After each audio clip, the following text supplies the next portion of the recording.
Kasi ang ganda ng bulaklak na to. Tapos alam niyo ba, pag hinawakan mo siya,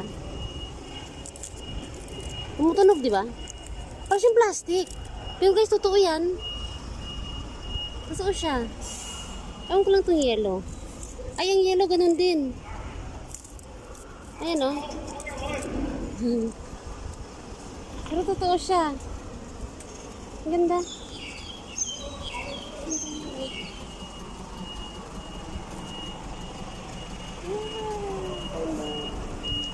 Pag hinawakan mo siya talaga, oh. Yan, di ba? Gumagalaw. Tumutunog. Para siya talagang plastic. Pero totoo siya kasi nakatanim siya dyan, oh.